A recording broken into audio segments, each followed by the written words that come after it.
مزاحمت کریں گے ہم۔ فرحت عباس شاہ کا نیا شعری مجموعہ مزاحمت کریں گے ہم زیر مطالعہ رہا۔ پہلا خیال جو اس کتاب سے ذہن میں آتا ہے وہ یہ ہے کہ آج کے اس پرافتادہ دور میں جہاں ذاتی مفاد اور کمرشلزم جملہ کار حیات جہاں پر غالب ہے، ایسے میں سوچ کے نئے زاویے اور حالات سے ٹکرا جانے کی ترغیب میں یہ کتاب ایک سنگ میل کی حیثیت رکھتی ہے۔ یہ کتاب کسی محکوم کی فریاد، کسی غلام کی آہ و فغاں یا کسی مجبور کی صدا نہیں ہے، بلکہ ایک ایسے انسان کی فکری بغاوت ہے جس کی خوں میں حالات سے لڑنا اور جو سیاسی، سماجی، جغرافیائی، معاشرتی، معاشی اور سفارتی احوال اور پیچیدگیوں سے آشنا ہے۔ اور یہ بہت بڑا میں سمجھتا ہوں کہ شاہ صاحب کی شخصیت کا ایک اعجاز ہے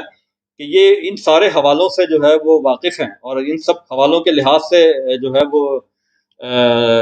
بات بھی کر سکتے ہیں، اس کے حوالے سے ان کی تصنیفات بھی ہیں۔ بہت سارے شاعر ادیب ایسے ہیں جو صرف ایک میدان میں، جن کو ہم دیکھتے ہیں کہ ایک میدان میں مہارت رکھتے ہیں، لیکن شاہ صاحب چونکہ ان سارے حوالوں سے جو ہے وہ بخوبی آشنا ہیں اور اس کی پیچیدگیاں بہت اچھی طرح جانتے ہیں، اور اس کے ساتھ ساتھ ان کی نظریاتی اساس بہت مضبوط ہے۔ وہ قوم کی فکری تربیت کے امین ہیں، اور اپنی اس ذمہ داری کو نبھاتے ہوئے انہوں نے یہ شاہکار تخلیق کیا ہے۔ مزاحمت کی آگ جو ہر شے کو جلا دینے کی صلاحیت رکھتی ہے، اس کو ادب کے پیرائے میں ڈھال کر کارآمد بنایا ہے، اور اس آتش مزاحمت سے صرف اتنی حدت کشید کی ہے جو تربیت کے لیے فائدہ مند ہو، اور جو انسانی سوچ اور قومی فکر کے نئے زاویے طے کرے۔ آج جب دشت ادب میں چار سو رخ یار کے قصے، ہجر و وصال کی شرر بیانیاں، قمر و قمر کے سلسلے اور محبوب کے لب و عارض کے رنگ موضوع گفتگو ہیں، وہاں اس بات کی ضرورت تھی کہ قوم کو آئینہ دکھایا جائے، نوجوانوں کو وہ سبق یاد دلایا جائے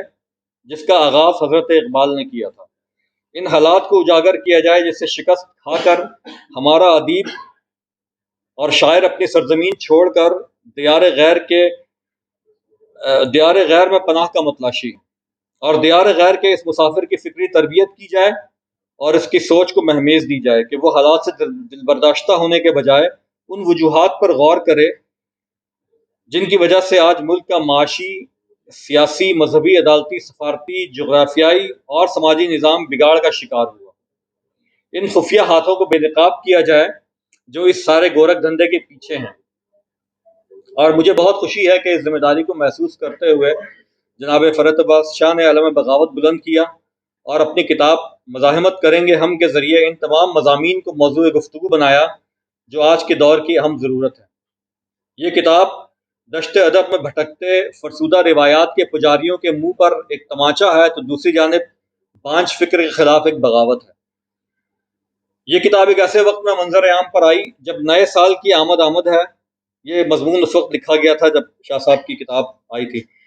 سال نو کی آمد، وطن عزیز کی زندگی کا ایک اور سال گزرا اور حالات پہلے سے بھی بدتر۔ ہر سال ایک ہی نئی امید لے کر آتا ہے اور گزر جاتا ہے، لیکن قوم کا مقدر ہے کہ بدلنے کا نام ہی نہیں لیتا۔ نہ جانے یہ کیسا امتحان ہے، کس جرم کی سزا پائی ہے کہ ختم ہونے کو نہیں۔ غربت کی لکیر پیٹنا، ایک بے ہنگم اور بے قاعدہ ہجوم جو باقاعدہ قوم ہونے کی دعوے دار ہے، عمل سے خالی اور لاہے عمل سے نابلد سیاسی اشرافیہ جو اپنی ناک سے آگے دیکھنے کی صلاحیت سے محروم ہے، جس کا نتیجہ یہ ہے کہ آج ہمارا معاشرہ اس تیزی سے روبہ زوال ہے جس کی تاریخ میں مثال نہیں ملتی۔ آج ہماری حالت یہ ہے کہ ماتھے پر علم کا جھومر سجانے کے بجائے گلے میں جہالت کا طوق ڈالے اپنے زوال کی جانب دوڑے چلے جا رہے ہیں۔ ہر آنے والا دن نوید سحر کے بجائے شام غریباں کا منظر پیش کرتا ہے، اور ہر صبح ہماری قوم کے آنگن میں بے بسی کا پرسہ دیتے اترتی ہے، اور روز یہاں لاچارگی کا نوحہ سنتے ہیں اور دعا کرتے ہیں کہ اس ملک کا، اس قوم کا حال بدل جائے، بدحالی جو کئی اشروں سے محو رقص ہے اس کا تماشا تھم جائے، اور ان کے مقدر میں بھی ترقی کی کوئی تحریر لکھ دی جائے۔ جنہوں نے قوم کو بھائی چارے کا سبق دینا ہے ان کی زبانیں آگ اگل رہی ہیں، جن کے ذمہ تعمیر ہے وہ تخریب پر کمر بستہ ہیں، اور جنہیں رہبر سمجھتے ہیں وہ رہزن نکلتے ہیں، جو بانٹنے پر تھے وہ چھین لینے پر بضد ہیں، اور جن کا کام روشنی دینا ہے وہ اندھیرے تقسیم کر رہے ہیں۔ مسائل ہیں کہ آکٹوپس کی طرح پورے معاشرے کو اپنی جکڑ میں لے چکے ہیں، اور ان کا حل ہے کہ دور دور تک نظر نہیں آتا۔ جب حالات ایسے ہو جائیں تو حساس دلوں کی کوکھ سے مزاحمت کریں گے ہم جیسا شاہکار وجود میں آتا ہے، جو حمیت کا راستہ دکھاتا ہے، جس میں سر اٹھانے کا سبق ملتا ہے، جس میں کچھ کر گزرنے کا اشارہ ہوتا ہے، جس میں تخلیق کار دریا کی روانی کے ساتھ بہنے والوں کو لاش سے تشبیہ دے کر کہتا ہے کہ اگر اپنے حالات بدلنے ہیں تو مخالف سمت کی طرف دیکھو۔ انارکی سے پاک بغاوت اس کا نصب العین ہے، اور اس مقصد کے پرچم تلے وہ ایک کارواں چاہتا ہے۔ مزاحمت کریں گے ہم جہاں ایک حساس دل کے شاعر کی آواز ہے، وہیں وہ ایک ننجا کے حالات سے ٹکرا جانے کی جبلت بھی۔ جہاں یہ ایک عام آدمی کی سوچ میں نئی امنگ جگاتی ہے، تو وہیں ایک معاشیات کے طالب علم کی ایک نصیحت بھی ہے۔ میری نظر میں یہ کتاب قوم کی مجمد سوچ میں طوفان برپا کرنے کی ایک منظم تحریک کا پہلا قطرہ ہے، جس کی جتنی ضرورت آج ہے شاید پہلے کبھی نہیں تھی۔ اس کتاب میں تخلیق کار نے زندگی کا کوئی پہلو تشنا نہیں رہنے دیا۔ سیاست ہو یا ریاست،